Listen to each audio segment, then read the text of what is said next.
What's up, witches?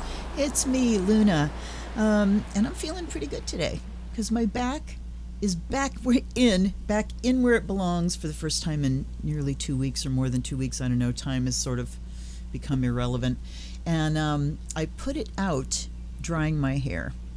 So clearly I'm not going to make that mistake again. So you get full swamp witch today. And I'm also considering doing something slightly drastic about this issue. But anyway, watch this space. Anyhow, all right, sorry. I'm seeing things. Not a bad thing for a psychic. Let's do an unboxing, huh? This is a gift deck that my beautiful daughter got me last week called the Star Spinner Tarot. Come on, let me make you sick until I get it zoomed in. There we go, the Star Spinner. This is by 81 cards by Trungles, Trungles. And hold on, I'm going to shut my Facebook off so we don't have notifications going on. Okay. Really nice little snappy box. Star Spinner, 81 cards and guidebook by Trungles. Same thing on that side. Let the stars light your way. Enter a world where fairies play, mermaids yearn, and threads of the familiar and fantastic are spun together to guide you on your own personal journey. Featuring beloved comics artist Trungles's enchanting illustrative style, the Star Spinner Tarot reinterprets classic tarot imagery for a more inclusive deck with multiple lovers cards to reflect a range of romantic expression and illustrations drawn from stories, myths, and fairy tales. Contains a full-color 81-card deck and 128-page guidebook. Manufactured in China. We don't have a copyright date on the outside. So let's go inside. Wait. Oh. There, snap. And this has, one of those little, it's like a pad installed here. Can you see that? So you can't close it, like this. You have to make sure it's really closed so that pad fits in and it keeps things from bopping around, and it just makes a really attractive box. Look at that. If there ever came a time where the cards themselves were like, pitch them, the boxes would be great to keep. Not like I can imagine that kind of day ever happening in my home. All right. Look at this. Look how pretty. Snap. There's our book. And look at the card backs. Oh. They're iridescent.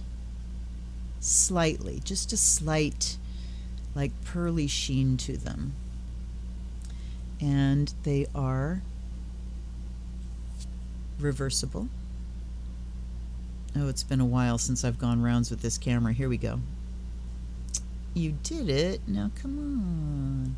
Yeah, very nice little Art Nouveau-ish, that lyrical twisting and turning of line that I love so much. And look at the brilliant color. So we go from the box. You get clues on the outside of the deck, for sure, on the outside of the box. But when you open the box, it's this, very soft pink and golden palette. So when you turn the cards up and see these brilliant colors, it's nice. It's a very nice treat. All right. So the art style is cartoony, for sure. We've got lines happening, not a lot of shading, but bold colors. And you see, a lot of linear, geometric kind of patterns.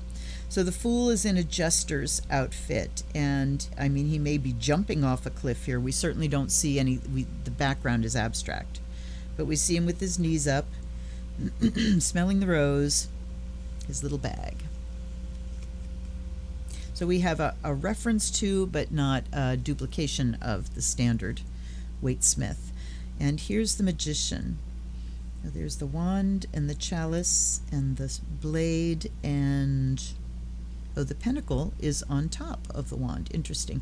There's like cards flying up in the background. So the backgrounds seem to be pretty, like there's going to be the same sort of pattern throughout the deck in the background, but then There's a lot of dynamic movement.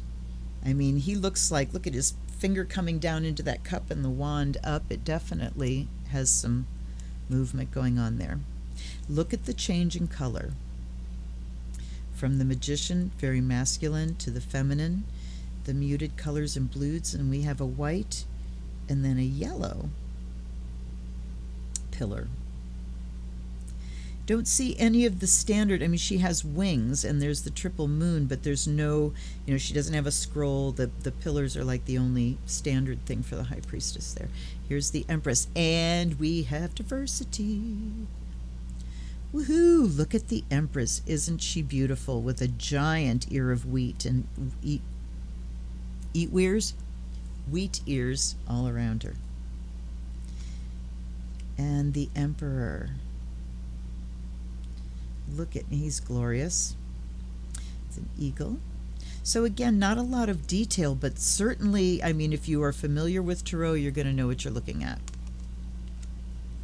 The Hierophant. No supplicants. He does have the keys, though, and the blessing gesture. And, the backgrounds definitely change from card to card. Look at the earthy colors of the Empress. The Emperor has a lot more like sky colors, although he and his throne, is gold. And then look at the black in the background of the Hierophant. Interesting. Okay, lovers. So here's a lover's card where they're pretty readable as female and male. There's the Cupid. Okay, and then we have a male lover's card, which is lovely. Come up, pop in. There's a lot of shine going on. So you can see these two are clearly male. And, a third lover's card. Now, they said 81 cards. That means 3 extras. And it looks like they're all going to be lover's cards. Here is, these look,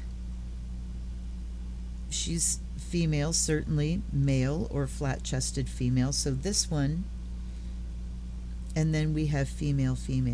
These two, I mean, this one could be read much more ambiguously. This one seems to be clearly male and female. And, there's a lot of ambiguity in them and a lot of variety. I really like that. It's interesting because you wouldn't necessarily have to just pick one, I think it would be fascinating to leave them all in the deck and have them, refer to those specific varieties of relationships. Or there could be other nuances come out of those cards. Anyway, cheers. Okay, 7, the Chariot. Look at the cats. Cats pulling the chariot. It's too bad they didn't have Freya there. Is it Freya or Frigg that has the cats? I don't remember. And then the Strength card is called Fortitude. Everything else has been titled traditionally so far. She has this blossom like a lotus in her hand. So she's not actually holding the lion, but next to him, and there's this Indianish. Interesting. Then we have the Hermit, very Asian looking. I love the diversity in this deck. With his monk's robes and his staff and his beautiful lantern. The Wheel of Fate. Okay, so this is different too, and I like it. Wheel of Fortune, you think about fortune as being like riches. That's the narrow definition. But fortune means, what happens to you, good, bad, indifferent. But fate really embraces that broader meaning, and I like that. The Wheel of Fate. What's going to happen? It's going to go up, going to go down. Look at all the little eyes. I'm not sure if those are a specific reference to something or a cultural reference. If they are, I don't get it, so hit me to it. And they've got wings there. Then we've got Justice. Look at her wings. There's like these multiple wings. Is that meant to show motion, or is it just freaking cool? I like it. I like it a lot. The Hanged Man. Here we go. The apple tree. Look at the, just the geometric aspect. And we've got, natural forms as well against the geometric. It's almost like Art Nouveau on top of Art Deco. Very interesting. And appealing. Here's the Death card. Oh, look at this. So instead of the Grim Reaper or a skeleton on a horse or a graveyard, we've got a woman holding a cherub. It's definitely an angel baby. So she is Death embracing a spirit. But, it doesn't show whether like she's bringing the spirit in or sending the spirit out. Very accurate depiction of death as a transition between one side and another. We have poppies there. We have butterflies. Just beautiful. Temperance. Yep, the action that is critical for making it temperance is there. The blending. The Devil. So these are all, Star Spinner, and a lot of people have wings. Okay, so we can see the two figures here, man and the woman, bound. And look at all these chains kind of crossing. The grid in the background is made with chains that these people are tangled in.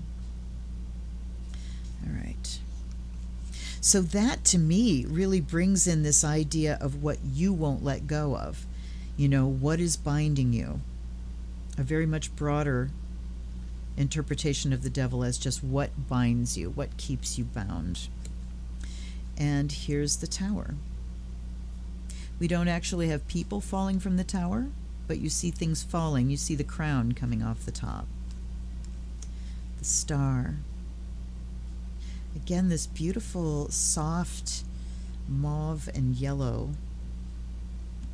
Complementary colors together can be bad. They can, be very harsh, but here they really do work together. There's the star. There's the moon. Again, a Chinese costume with the rabbit. The sun, another Chinese image. Judgment, blowing the trumpet. And then the World. Look at her.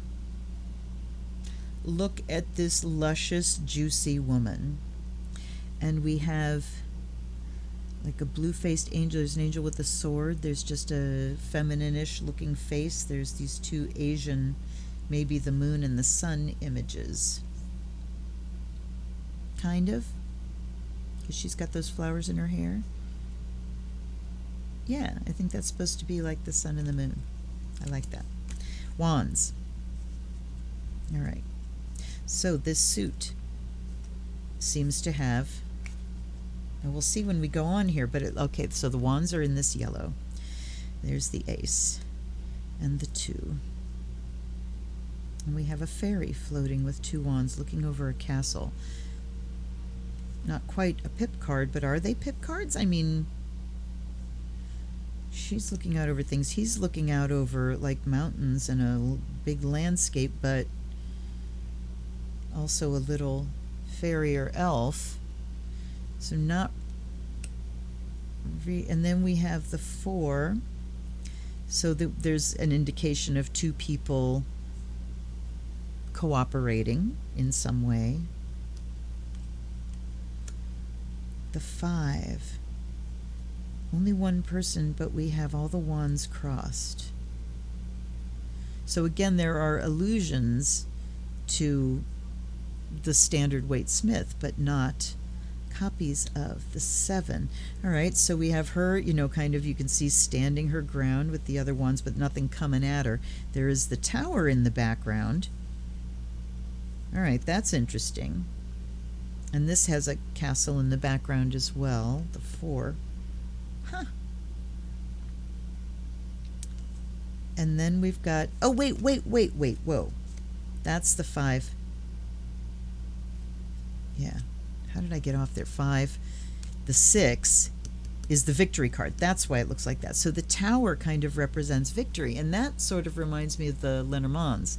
Tower in those decks means like success and building something up. So interesting. And then we have the 7. Now you see standing your ground. And very Peter Pan. Then we've got the 8 of Wands flying through the air. So this is, they really are sticking with the essence of the standard things. There's the 9. Protecting territory, holding boundaries, and the 10. She's got all this stuff growing, but she's looking very, very tired. Her eyes are closed. It kind of reminds me of the 7 of Pentacles. Then we have the Page. You just see P up here. And KN for the Knight on a bird. The Queen, look at her with the Lion. I mean, that harkens back to the Strength card big time. And the King is, okay, here's a crown, but there's a raven or a crow sitting in that crown, so we don't actually see the King. Interesting. Ooh. All right, now we go into chalices and look at the color variance. All right. There's the Ace. We have a mermaid looking in the chalice. That kind of reminds me of the Page. Interesting.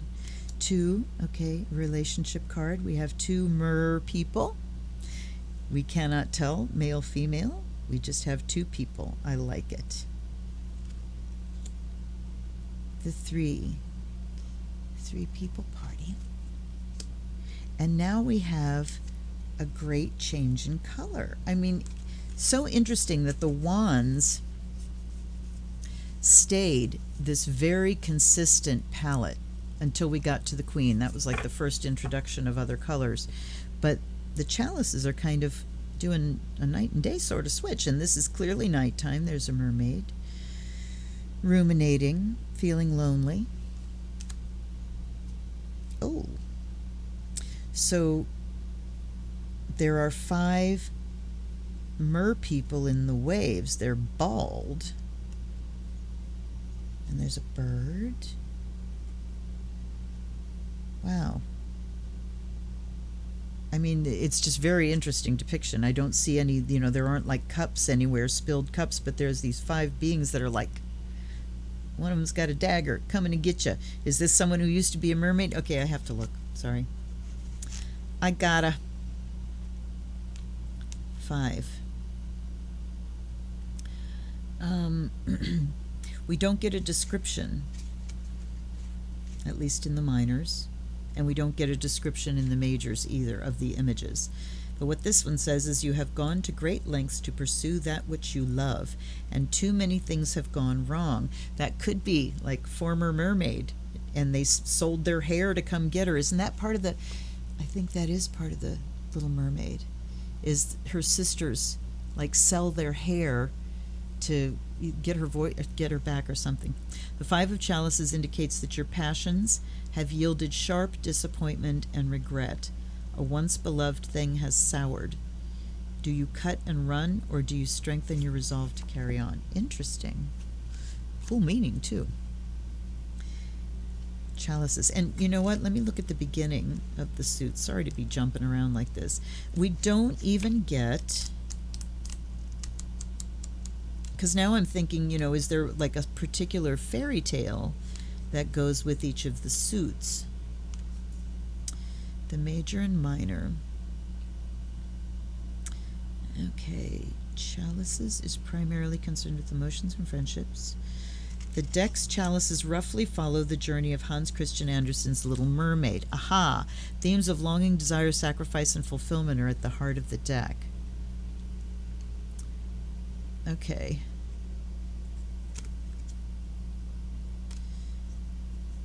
Swords. It just says here the cards tend to skew closer to more traditional tarot imagery. Coins. The motif of rabbits implies good luck. It also connects the coins to the moon card. And wands are connected to fire. Fairies guide the imagery of this suit, signifying the twilight space between inspiration and action. Interesting. So it's not consistent in any way. We've got the chalices that have a specific fairy tale. None of the rest of them do. So the 6 of Cups here, talking about reminiscences. Look at the little fish. There's 6 little fish swimming around in her hair. Maybe that kind of symbolizes memories. 7. Again, we've got the, so the fish are kind of representative of where the chalices would be. The 8, she's got her legs and she's still feeling like an outsider, trapped. The 9, the wish card. And now look at this, from, what do I do with these legs, to this glorious ballet dancer, I guess. That's her wish. And then the 10, marriage. Okay. Here's the page. Is it the puppy or is it her? I guess it's her. Let me look at the courts in this deck. Uh-oh.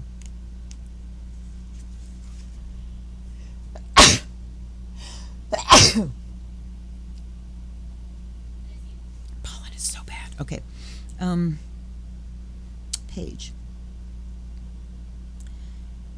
Card signifies childlike excitement at prospective emotional connections, decisions led by optimism and naivete. The card indicates wonderment and appeals to the part of you that indulges in following your dreams. Doesn't say no references at all to the fairy tale or who's who.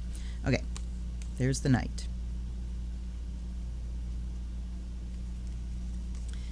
There's the Queen. Look at her. This huge, she's supposed to be like Ursula? Oh my God.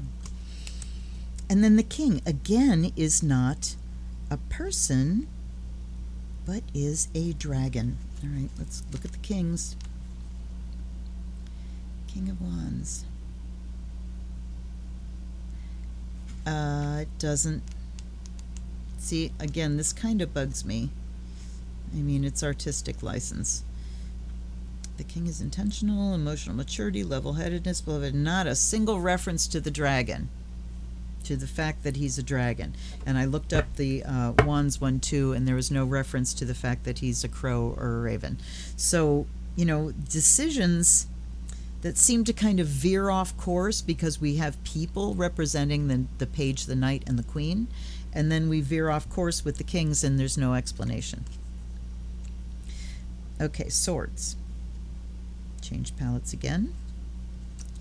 The 2, no blindfolds, but we have closed eyes and 2 people. And a waning moon. 3 of Swords, that's pretty graphic. So they said this skews closer to the traditional. They certainly do. And we've gone back to a very limited palette here, blue and yellow. The 4. The 5.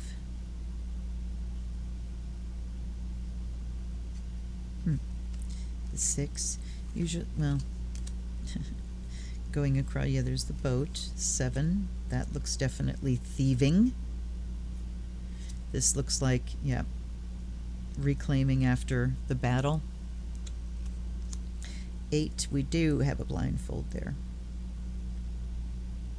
Of sorts. The 9, ooh! Look at that. Little incubus. I mean, if that isn't nightmares, I don't know what is. And then the 10. And it's a phoenix or a peacock. Okay, let's see what happens with the courts here. We've got the page, monochrome, the Knight, looking very female. I like that. Didn't notice the others. Oh, the Queen in this is like Kali Ma. I mean, she's blue, and this is a petal. It's like she's taken a bite out of the rose. There's a petal in her mouth, but it looks like the Kali tongue. And then here we go. The King is a bird. Don't know what kind of bird. a thrush or something, but he's wearing the crown, so. All right, and then we've got the coins with a new palette altogether. The ace, the 2, juggling, we see the ships, yep, the 3, oh, that's different. So here's, is this an Aladdin-y kind of thing? He's got, what did it say about those again? Coins. The motif of rabbits implies good luck. Emphasizing the relationship between our resources and our emotions. Okay, well, we don't mention that, but it looks like Aladdin and there's a genie coming out of a lamp. So that's kind of 3 wishes. I mean, I look at that as 3 wishes. Let's see. Your collaborative relationships are in a very good place. Okay. I can connect that to the traditional and this image. The 3 of Coins indicates your work environment is healthy and you're in harmony with your colleagues. Everyone's input and respective fields of expertise are valued. All right. There's the 4. So she's locked away in a tower. The 5 has a broken mirror. And there's a child under here. I mean, this feels like it's alluding to something else, but it doesn't say what. And the 6. Abundance. Yep, look at the strawberries growing. And 7. Look at the swans. We've got 1, 2, 3, 4, 5, 6 swans and a girl. All right, the 7 of Coins. The one that I looked at, what was it? 10 of Wands, I think, that really gets closer to the traditional image of 7 of Coins than the actual 7 of Coins in this deck does. Okay. Oh, looky there. Look at the 8 of Coins. Look at the clocks. That really brings a whole new layer of meaning to 8 of Pentacles is usually, apprenticeship and doing work, but look at this, hour after hour, like reproducing something, being in production, doing the work, actually in the process. Whereas the 3 is more like collaborating and making plans. Interesting. 9. Look at her owl. And then here's the 10. A man and his dog, but without the rest of the family. I mean, he's in a structure here, and then there's the castle in the background. Okay. Here's the page. Very feminine. The knight. The queen with her rabbit. Did I even notice rabbits in the rest of it? It said the motif of rabbits, but I gotta say, I didn't see any other rabbits showing up.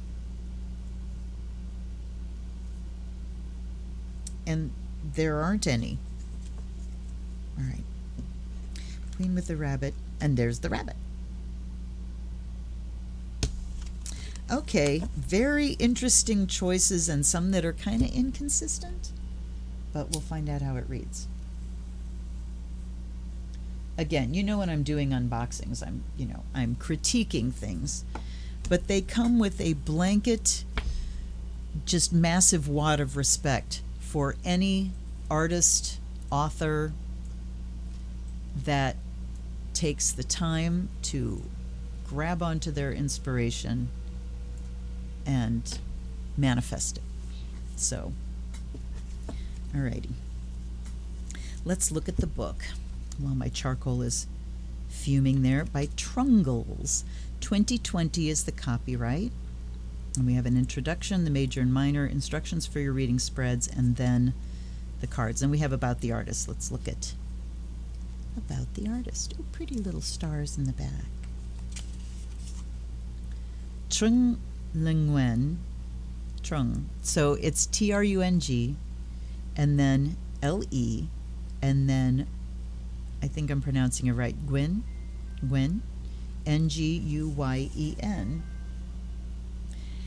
And So they take the trung and the le and put it together into trungle and add an S. Trungles is a Philippines-born Vietnamese-American comic book artist and illustrator. He lives in Minnesota with his partner and 3 chickens. He maintains a love of folklore and fairy stories. So, awesome. All right. Here's the introduction. The tarot has had a long and complicated journey. The earliest iterations of playing cards recognizable to today's readers were beautifully hand-painted playing cards from Western Asia and Northern Africa.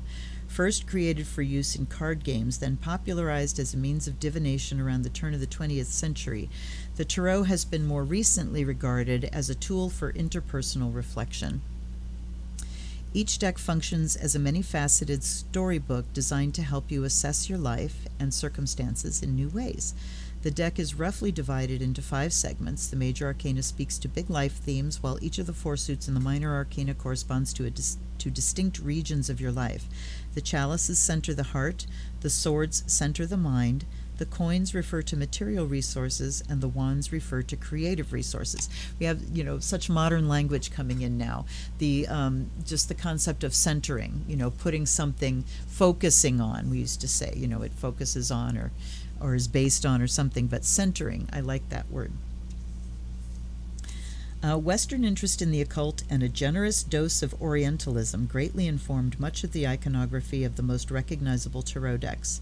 At the turn of the century, European tastemakers and artists would often misappropriate imagery from Africa and Asia to convey a superficial sense of mystery and exoticism.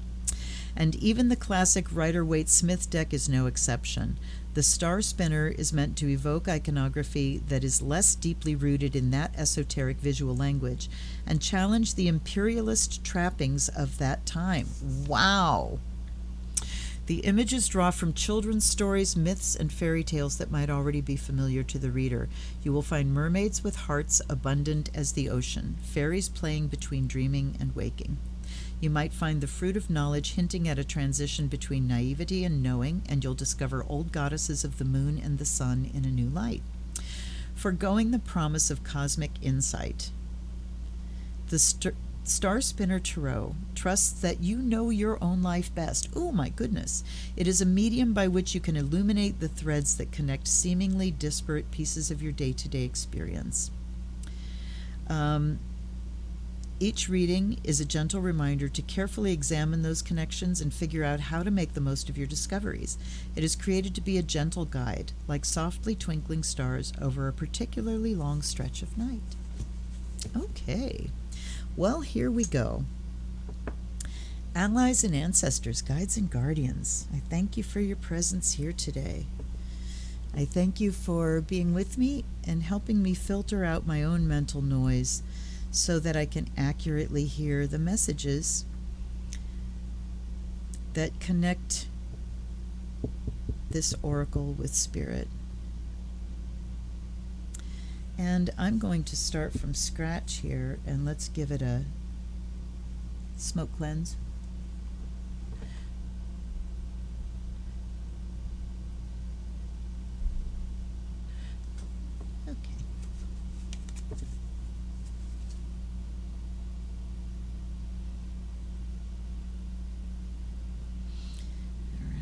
And then, wrong hand, a saltwater cleanse. So, blessed with the elements, I now offer you fresh water and the fire of Azrael to my guides and to the guides of this deck. I honor you, I appreciate you, and I welcome you. Let's get going. I'm going to leave all those lovers cards in there, and we will look in the book at that, but let's take a shuffle and see how it goes. They feel like they're going to be stiff. Oh, they're not. Sweet. It's a chunky deck, and I thought it was going to be difficult to shuffle. They felt like they were going to be stiff. What a nice surprise. And you know what? I know what I left out here. And that's why we need to go back to the book as well.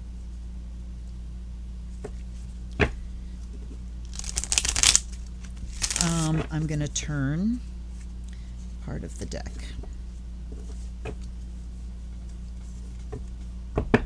so we can experience some of the reverses as well. And I'm going to shuffle 2 more times and turn a chunk each time.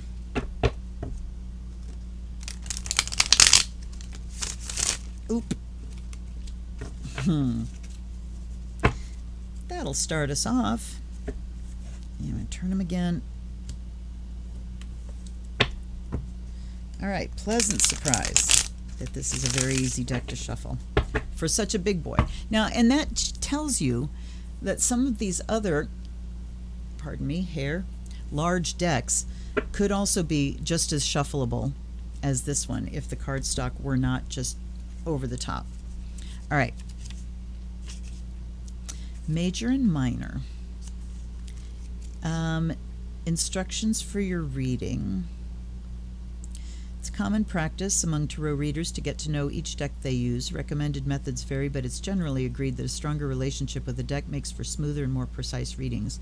The simplest means of getting to know your deck is through continued use. Absolutely true. This deck features multiple variants of the Lover's card. For the most faithfully traditional readings, remove all but one of the Lovers. Select the one that feels best suited to you and lay the rest aside before each reading. Having multiples of the same card may have an adverse effect on readings, especially if the reading requires fewer cards. Or you can just hit. If you take, get more than one Lover's card, you just take a hit on it. Once the deck has its intended 78 cards, you may begin. All right, so it says to shuffle. We've got a single card, a 4-card, and a Celtic cross. The querent, present challenge, mind's ambition is 3. Heart's desire. I like that. Mind's ambition and heart's desire. The past, the future. This is advice or suggested action. Usually that's the card of the querent. Then we have context for the suggested action, hopes and fears, and the foreseeable outcome. So those, interesting. All right, I want to look up if there's any more information about the Lovers. Before the first shuffle, remember to add only the Lover's card or cards that call to you the most to your deck. Okay, so it shows the 4 of them, and it just talks about relationship. All righty, let's see what we have here. We have the Wheel of Fortune upside down. Oh shit, you guys. I'm about to get topical. Sorry. I suck at evergreen videos, if you've been around my channel at all, because we have topics, and I've thought about doing separate readings for, topical things and really trying to do evergreen stuff. But that's not the way it seems to be working out. I want to look at the 4-card spread. The querent, the past, the present, the future. All right, so that's what we're going to do. The querent, here's the past. And then we'll see if I get a couple more jumpers. If I don't, they'll... Okay, that one did not... All right. They wanted to come off the top. And so they have. And so we've only got 1 upright card. But interestingly, looking at the Wheel of Fate there, it doesn't look like it's reversed, right? Because there is an up and a down. Okay, we're going straight to the book. So my standard question is always, how do we go from just merely surviving into thriving? How do we bring our best selves to every event of every day? And there's a little bit of an egotism to the idea of, I want to be my best self. How do I be my best self? But when you shift it to how do I bring my best self, it says that the purpose of being your best self is to help, to bring benefit in some way to everything that you encounter. So there's our question. Where are we at right now? Let's look at the reversed wheel. Upright, it says the wheel of fate is a reminder that things are as they are meant to be. There are good turns and bad turns, but that's life. Okay, reverse, the wheel has hit a snag, unable to move forward. Sometimes challenges can slow you down, but it's important not to let them stop you altogether. Things cannot get better if you dwell on your lowest points. In this position, the wheel encourages you to keep going, or else your poor luck will never change. All right. So, this is speaking to where a whole lot of people are in this coming up to midsummer. I mean, really midsummer, Lammas, which is the peak of the actual summer season. Summer solstice is called midsummer as well, but I'm talking about astrologically, the peak of the season. So here we are, and I have so many people, I did a video a short while ago talking about not really being okay this summer, that, we were expecting a normal summer because we're vaccinated and all that stuff, and it hasn't turned out that way, and you wouldn't believe the underground response I've gotten. I have gotten more DMs from that video of people just saying, oh my God, that really rang my bell. Oh my God, that really resonated with me. Like I've given, permission. Me saying it out loud gives you permission to acknowledge that, yeah, that's where I'm at too. So we're still in this pause, and we've got bad news around us. Cases are elevating, escalating quickly. The Delta variant is everywhere.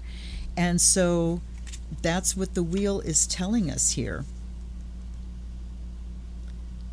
That we're kind of stuck.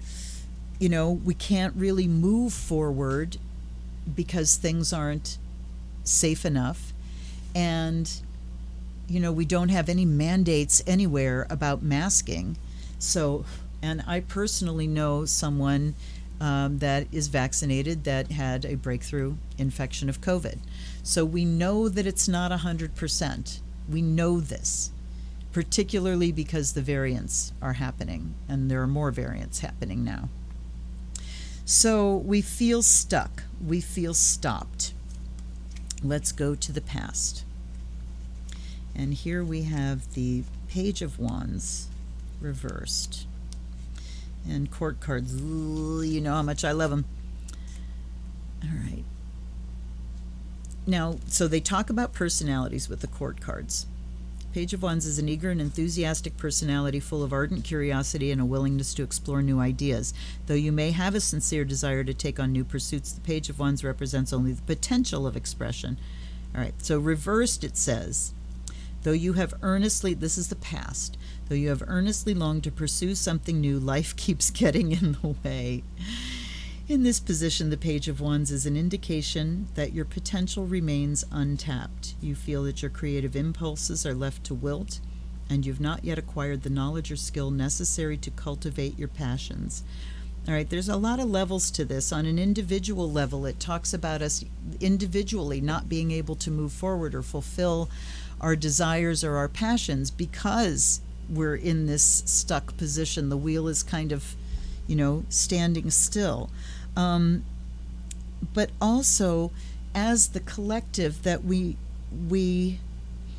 don't yet have the knowledge or the skill that we need to move forward as a collective. And to me, some of the biggest damage that was done with the last administration here in the U.S. is that it bottomed out like any faith that people have in government at all, and it empowered those who are just here to do their own will for good or for ill. And so, what we needed when the pandemic started was a president to stand up and start mandating some things. But, how many 100,000, 600,000, some 700,000 people dead? I've lost count. From COVID, and now everybody is afraid. Everybody's afraid to make mandates because people are going to kick up a fuss, and I don't care. But then the other part of me says, we cannot make you can't make anybody anything. You can't change them. You can't make people understand. You can't make them be their best selves. So if you're going to willfully just say, I refuse to wear a mask, I refuse to get vaccinated, I'm not going to do it, I'm not going to do it, I'm not going to do it, and you're an adult, off you go. Off you fucking go. Sorry, I'm getting mad. All right. Off you go. This is a Darwin moment. If you choose to go out this way, have at it. What really pisses me off, as you know, is the damage they will do in the meantime. So here we go. So I feel like collectively we just don't have these skills and the chutzpah, you know, the guts that it takes to just step out and do the right thing regardless of what people will think. Now we have the Nine of Coins in the present. All right, and it also is reversed. You are finding it difficult to imagine how you can be truly valuable. Oh, God, this is hitting me so hard personally. I'm not talking about personal here, but every bit of this is hitting me like point blank between the eyes. All right. Your contributions and skills seem expendable, and your worth always feels negotiable. You do not give yourself room to rest because you may not believe you have earned it. Remember that rest is an important part of work, and you cannot do your best work when you are constantly on the verge of burning out. Okay, very interesting that I'm going to read upright. The Nine of Coins encourages you to take some time to enjoy your financial gains. You've worked hard and you have room to seek some enjoyment. It might be an opportune time to splurge and treat yourself to something special. This card speaks to strong self-worth. You have appraised yourself highly, and every bit of that confidence has been hard-earned. These are wonderful messages.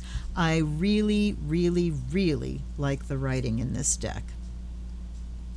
So the reverse just says you're not feeling your worth, and collectively that is true too. Well, I mean, collectively I feel like the opposite is happening because, you know, we have a labor crisis going on because people are not willing to work for less than a living wage anymore. So there's that. But I think it's saying we're not feeling our worth in that money is not coming back to us. So this is indicating in the present that there are so many people that are really feeling the pinch of things getting more expensive and not feeling they're being valued and paid what they're worth. All right, let's go to the Five of Swords for the future. And this one is upright. Glory, hallelujah. The Five of Swords warns of those who seek to exploit your lowest moments. Oh, shit. This is the card of betrayal and malevolent rivalry. I love the writing. This is worth reading for you reading your own tarot deck. This writing is adding nuances and more information to someone that's been reading for 30-some years. Okay. Malevolent rivalry.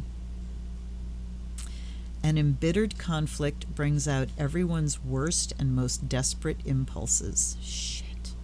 Victories are achieved through unscrupulous means. You may compromise your morals to suit your ends. Okay, what I'm zooming in here is an embittered conflict brings out everyone's worst and most desperate impulses. Yeah. Considering the context has been COVID so far, yes, but I'm also looking at just government in general and the fact that we're starting the investigation into the insurrection, and oy. So this is saying that we do have more bad times to come, folks, unfortunately. And we know this. Come on, we know this. We've been down this road before, more than a year ago. We watched how it unfolded then. So many of us are wiser, much the wiser for it. I'm looking at this, though, as a bell saying start doing your safety protocols now, the way you were at the height when the pandemic was first unfolding and we were not vaccinated. Trust your vaccination to keep you extra safe, but that's your number 2 line of defense. Your number 1 line of defense is you keeping yourself safe. And wearing your masks and using your hand sanitizer and not doing stupid shit. And I hate to say it because I know that, bands are finally getting to go out on the road again, and there are tours happening, and people need that money so badly. So many people, in the infrastructure depend on that band to show up on stage, people that are doing merch and people that are doing all the, the stage production and all the other ancillary jobs. And I hate to see it, but, if this isn't going to be turned into just a super spreader nightmare, please do your own protocols. Please, please, please. All right, well, we're back into topical territory, but I can say that I highly recommend this deck. The meanings in the books are amazing. The style is so different. It's very vibrant. It's very alive, And the cohesion, with the borders and the stars in the corners and everything, just a really friendly kind of deck, I think. So, yeah, that's what I forgot. Sorry. Publisher. Chronicle books. You've watched my hair frizzing during this video, right? Okay. Yes, Chronicle books in San Francisco. So now I am going to go to Chronicle's site and see if they have any more decks. I don't think I have. Do I have any other decks from Chronicle? I'm not sure. Anyway, thanks for hanging out with me, everybody. As I play with my Swamp Witch hair. If you made it this far, you're a warrior. If you really value what I'm doing, you can turn that Wheel of Fortune thing around in the upside down Nine of Pentacles and send me a donation. There's a couple links down below. Nothing is too small, and I bless you for everything that you send my way. You can also send me a gift deck. There's a wish list down below. And if you do, the reading that I do on the unboxing will be for just you. And I encourage you, if you send me a gift deck, to please send me a note with that, with a specific question or like a category. Don't go into specific details because I like to be kind of blank. And, this is your private business. But you can say, about love, about health, about whatever. Okay? So, anyhow, thanks. I will see you on live streams very soon. I've got some more gift decks to unbox. So don't let me run out. Do your bit. All right, you guys. Always fun. I appreciate you more than you'll ever know. This is the Zen Witch. Blessed be.